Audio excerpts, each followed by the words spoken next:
Estou bem cansadão, é puta.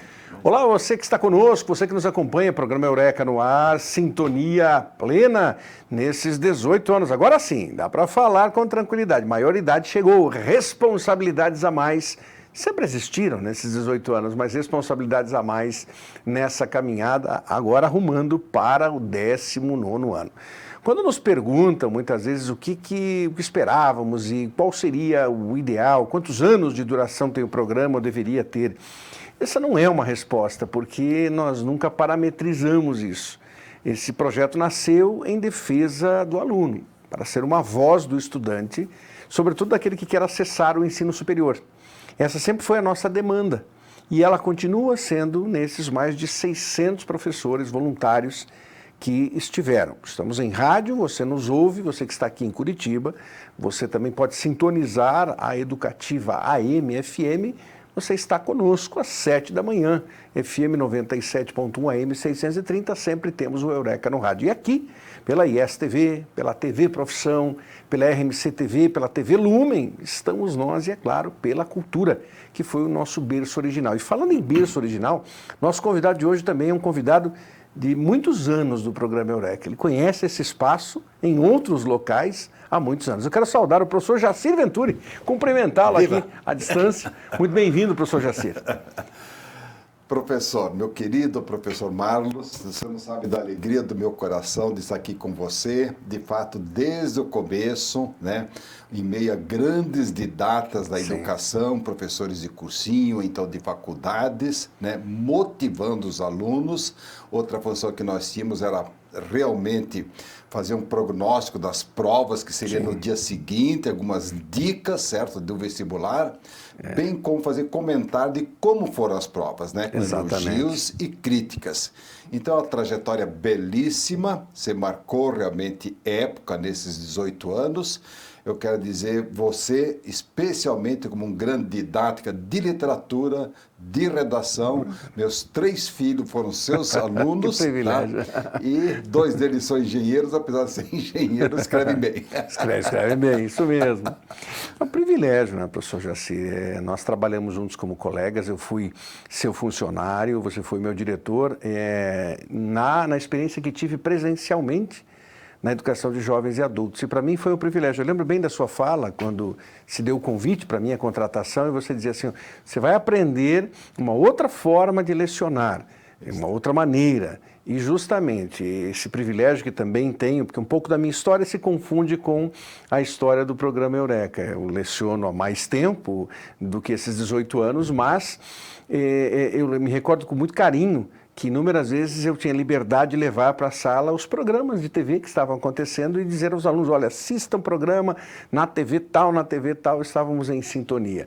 Então, o privilégio é nosso, professor Jacir, em ter aprendido também um pouco mais sobre esse importante segmento, que é o segmento da educação de jovens e adultos, ainda tão deficitário em nosso país. Você sabe bem, trabalhou por anos nessa lida e hoje, dentro das suas várias atribuições, é conselheiro, é vice-presidente do Conselho Estadual de Educação do Estado do Paraná. Perfeito. Até quero lembrar que nós aprovamos na semana passada uma nova deliberação, suponho ser a mais atualizada que nós temos aqui no Brasil, da educação de jovens adultos.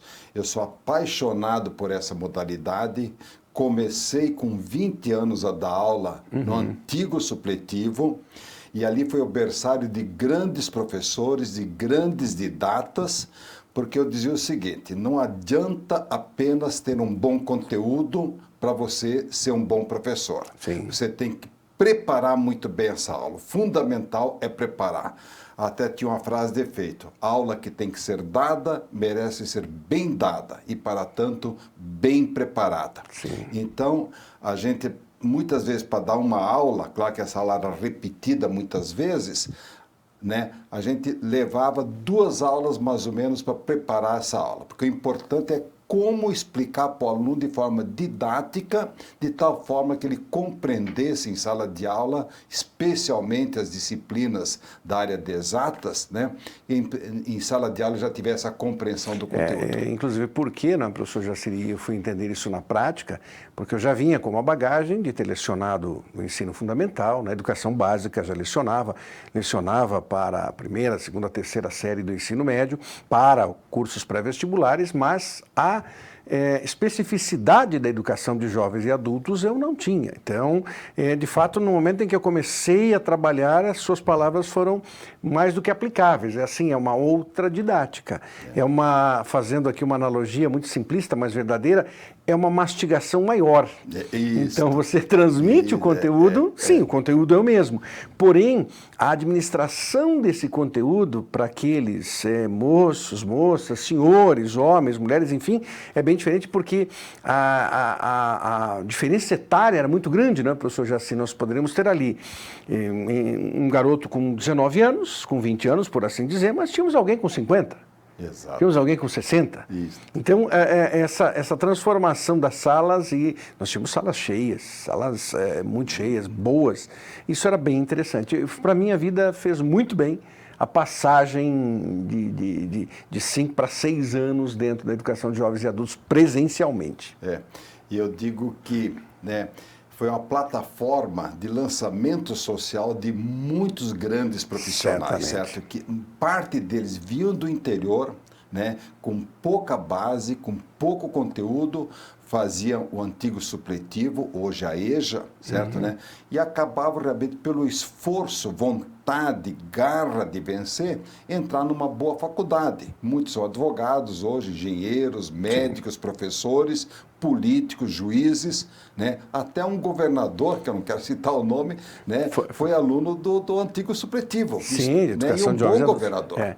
Então, e veja, professor Jacir, o que é relevante nisso, e essa foi a nossa premissa sempre, o porquê do programa Eureka, acreditar que as pessoas podem construir as suas histórias. É o processo de transformação.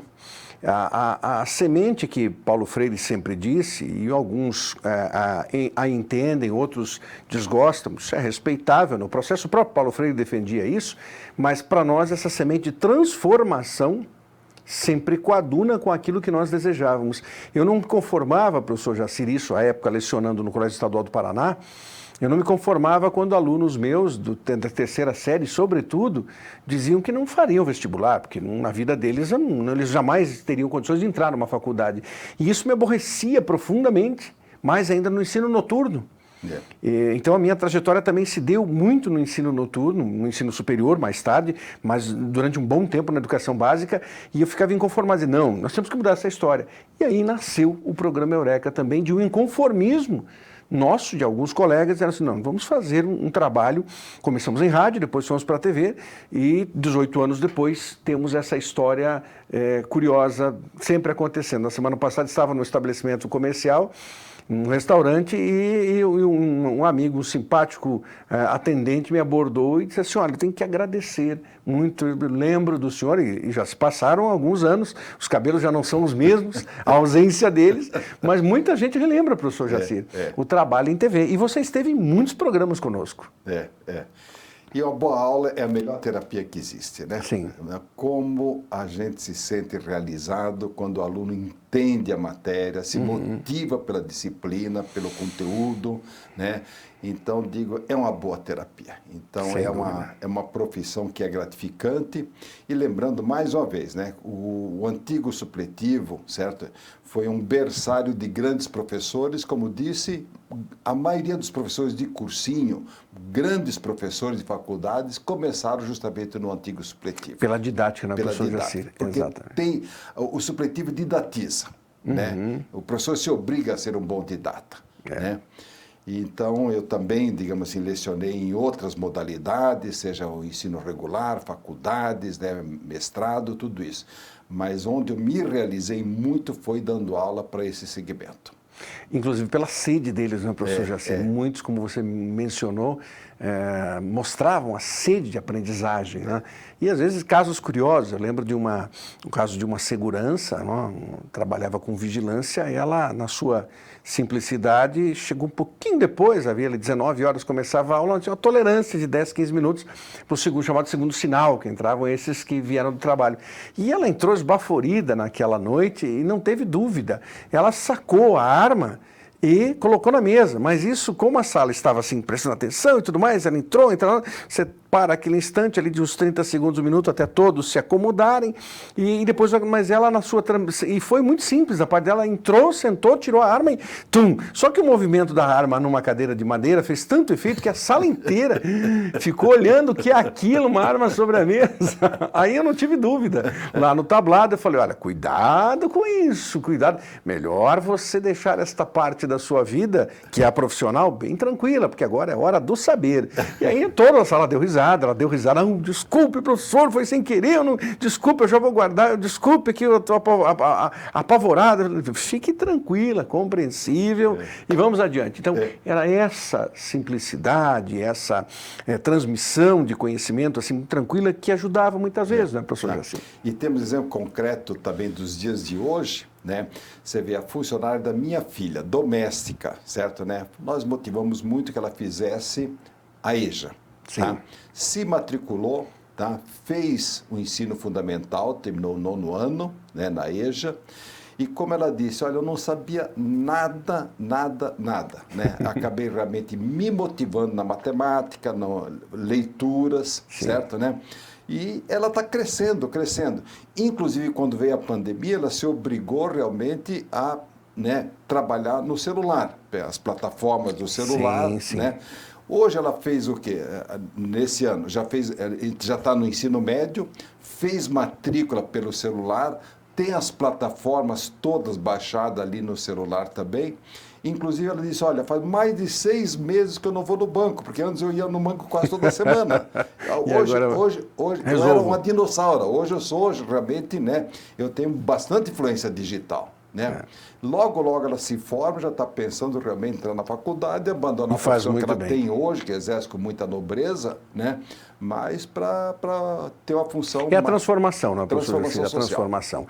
E nesse processo, nos conte um pouquinho para os nossos telespectadores de outros estados, de outras cidades também, que nos acompanham nas diversas emissoras, como é o seu trabalho, professor Jacir, como conselheiro. Hoje o professor é conselheiro titular e vice-presidente do Conselho Estadual de Educação do Paraná. Conta um pouquinho para o nosso telespectador como é o seu cotidiano como conselheiro, o que acontece na vida de um conselheiro educacional. Certo. Bom, eu tenho bastante atividade pessoal ainda, né? Tenho outras atividades, né? Eu tenho atividade no Mato Grosso, tenho terra lá, certo, né? Tenho imóveis em Curitiba e outras atividades. Mas eu dedico a média de 15 a 20 horas ao Conselho Estadual de Educação do Paraná, né? Claro que em termos de remuneração não compensa, mas nessa altura da vida eu acho que realmente a gente tem que fazer um trabalho desse tipo pela experiência que a gente adquiriu. Pelas contribuições, né, professor? Pela contribuição. Então, eu estava muito bem como coordenador da Universidade Positivo, estava com um bom salário, e quando eu fui nomeado pelo governador, né, primeira coisa que eu fiz, passar no RH e pedir a minha demissão, né, porque não dá para conciliar, evidentemente, né, uma atividade que tem que fazer o credenciamento de escola, aprovação de escola particular e pública, conciliar com a atividade trabalhando numa escola particular, né?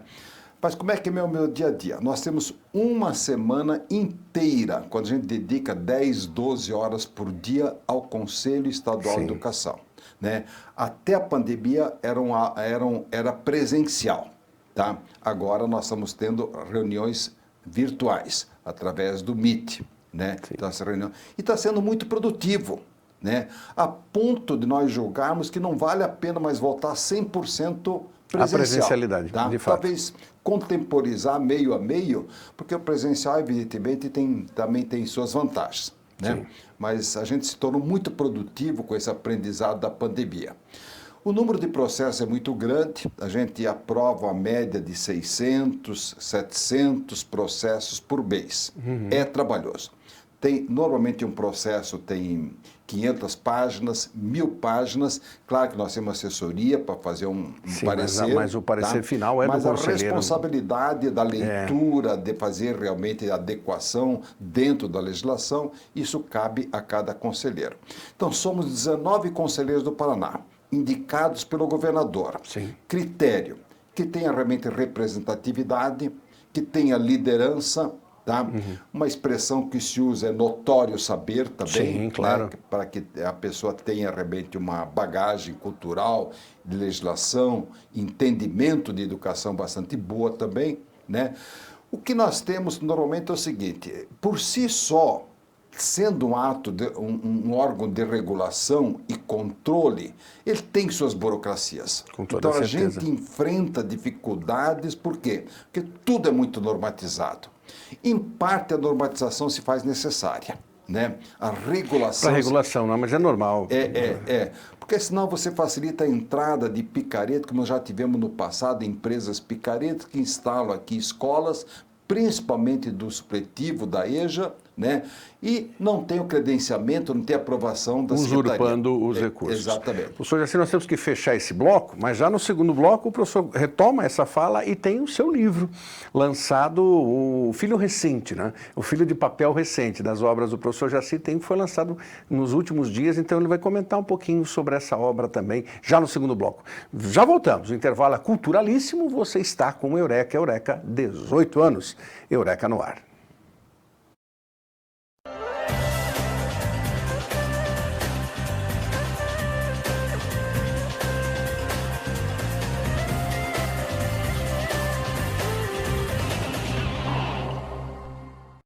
Esse foi o nosso Giro de Notícias. Voltamos em instantes.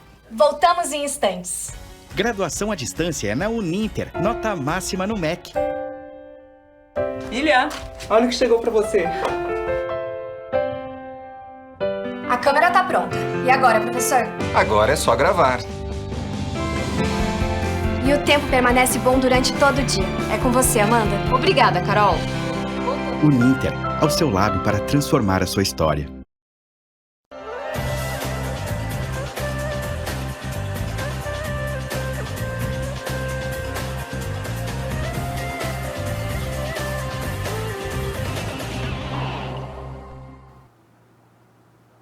Olá você está com o programa Eureka. Quem perdeu o primeiro bloco, assista novamente pela Yes TV, pela TV Profissão, pela RMC TV, pela TV Lumen, pela TV Cultura. Obrigado ao professor João Carlos Peters, que é o nosso diretor-geral. Ele conduz esse trabalho, a batuta é dele. Lá nas carrapetas, nos botões, está o nosso diretor de imagem, que é o amigo Kleber. Então, Eureka com você, 18 anos. Nosso convidado de hoje, o professor Jacir Venturi, nosso colega de muitos anos, privilégio meu contar com essa palavra dele. Muito bem-vindo, professor Jacir.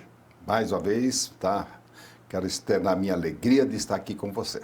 Para nós. E no primeiro bloco, o professor comentava um pouco mais sobre o Conselho Estadual de Educação. Por favor, professor Jacir, conclua esse raciocínio à vontade, tá, e depois vamos comentar sobre essa obra maravilhosa que o amigo tem aí em mãos, né, para mostrar aos nossos telespectadores. Então, como disse, são 19 conselheiros, são indicados por um ato do governador, né? São pessoas de representação na comunidade paranaense, né?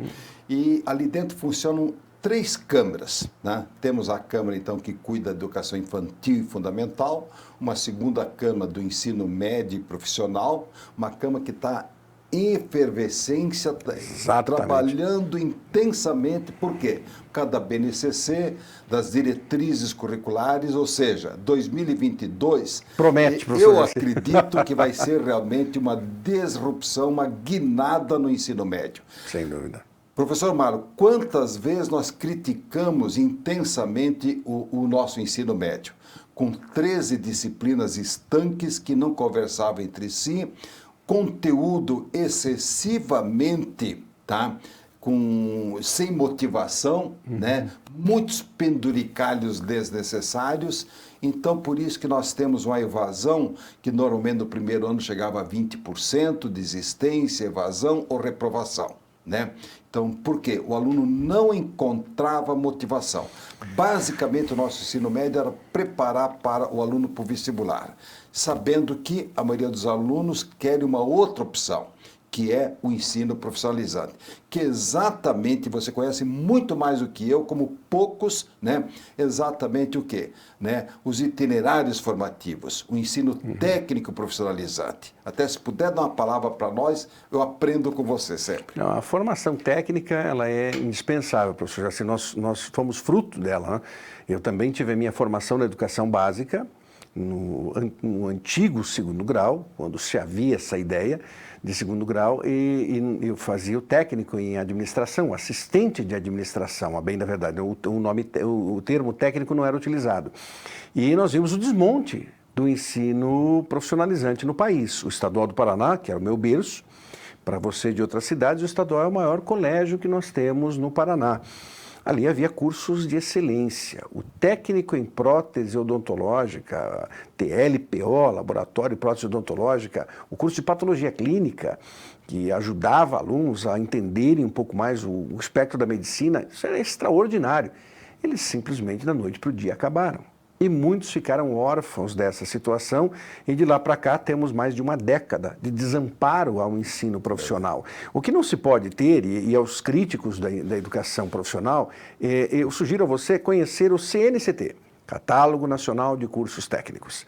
Veja a diversidade, porque aquele mito da formação técnica, de que o técnico é só para apertar parafuso, que já é uma grande coisa, mas não é só isso, não existe.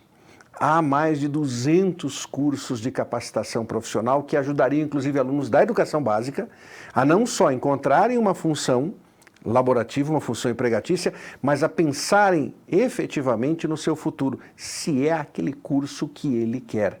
Então, eu vejo isso, por exemplo, quando imagino alguém que poderia ser o técnico em farmácia, fazer junto concomitantemente ao ensino médio, e ele termina, os dois, termina o técnico em farmácia e termina o ensino médio, e vai dizer, não, o que eu quero mesmo agora sim, fazer o curso profissional, o curso profissional mesmo, o curso superior de farmácia, porque é essa a minha vida. Ou ele vai dizer, não quero, eu não quero isso, eu quero outra coisa.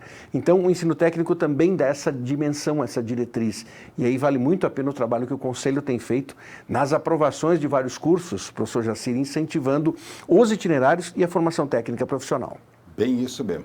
Lembrando que no Brasil nós temos apenas 8% dos alunos que fazem o ensino médio optaram por falta de opções praticamente. Optaram pelo ensino profissionalizante, apenas 8%. Sendo que nos países desenvolvidos, a OCDE, chega a 40%. Por que será? Por que será? Justamente. Tá? Lembrando que nós temos um país de doutores, digamos assim, um excesso de profissionais formados, por exemplo, em engenharia, e quando nós precisamos de um bom pedreiro, precisamos de um bom mestre de obra, né? Ou seja, que tenha feito, então, um curso técnico em edificações, um curso técnico em arquitetura, por exemplo. Você não encontra bons profissionais. Então, é uma lacuna muito grande no mercado, né? Com isso, muitos profissionais que são engenheiros acabam exercendo essas funções menores. É por isso que dizemos, não são situações excludentes. O ensino médio pode ser feito sem a educação profissional, mas não precisa excluí-la. O indivíduo que quiser, que assim desejar, nesse universo de 9 milhões de estudantes, que assim desejar pode ter essa opção.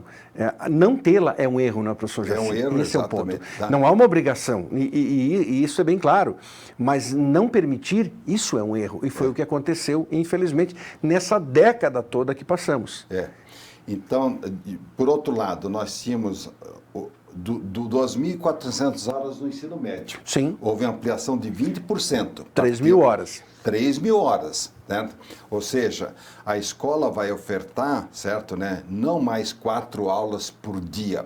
6 aulas por dia, né? Então, nós vamos ter uma ampliação de carga horária. Claro que vai aumentar o custo, seja da escola privada ou da escola pública. Mas é o melhor investimento que pode ser feito. Nenhuma dúvida, professor. Né? É o melhor investimento. Né? Então, nós temos aí, evidentemente, uma expectativa muito otimista em relação a essa implantação a partir do ano que vem, sabendo que, né, 60% nós continuamos ensinando matemática, física, artes, português, história, como sempre, mas sem aquela profundidade necessária que país do mundo nenhum faz. Tá? E os outros 40% ele vai se dedicar ao itinerário. O professor Jaci deve voltar conosco no próximo ano para nós falarmos um pouco mais. Mas eu quero fechar o programa, professor Jaci, com a sua obra. Mostra para essa câmera aqui, por favor. Isto está aí. Conta um pouquinho sobre esse livro para nós fecharmos o programa, professor Jaci, e darmos a recomendação. Da sabedoria clássica ao popular. A popular, tá? Eu quero dizer que para mim escrever é uma terapia, apesar de ser engenheiro em matemática, né? Mas a escrita não é maravilhosa. Eu tive uma boa formação clássica, certo? Eu Sim. estudei em colégio interno de padre, então ali nós estudamos grego, latim, certo, sim, né? Sim. Então, graças a Deus, tive uma boa formação clássica que me faz muito bem. Filosofia, sociologia, tudo isso, né? Mas eu sempre fui um bom aluno de matemática. Daí resolvi fazer engenharia e fazer matemática, né? Fiz matemática mais por me julgar um missionado, ser um vocacionado para o ensino. Né? Perfeito. E exerci com muita alegria realmente essa profissão. E a obra está disponível, professor Jaci? Está disponível, tá? Então, a da sabedoria clássica popular, eu tenho 3 volumes que já estão... Esse é o volume 2. 3 volumes já estão na internet com disponibilidade gratuita, certo? Né? Então, basta no Google Jacir Venturi. Jacir Venturi, por favor. Acesse, então, esses 3 livros. Eu tenho no meu site 1.200.000 acessos até hoje. Que beleza. Gratuito. E esse aqui que eu estou lançando, exatamente tive o prazer de recebê-lo. Está autografado. Autografado semana passada. Isso. E estamos disponibilizando a partir de amanhã nas livrarias Curitiba. Perfeito, olha aí você. Professor Jaci, muito obrigado. Tipo, passa rápido, né? Significa que no próximo tem mais, temos mais a conversar. Muito obrigado pela companhia, por compartilhar conosco 18 anos de atividade e é um privilégio tê-lo aqui. Muito obrigado. Obrigado. Privilégio nosso. Você está com o programa Eureka, esteve conosco nessa passagem. Na outra semana tem mais, nós estamos aqui já pensando nesse desfecho de 2021 com um olhar para 2022 e desde já, Feliz Natal, abençoado seja o vosso Natal, com saúde, harmonia, paz, família e a centelha do amor tão necessária a uma sociedade que briga demais e que não pode viver essa briga em 2022. O país não pode ser um país separado, dividido. O país é uníssono para crescer. A educação transforma. Até o próximo programa. Ótimo. Maravilha.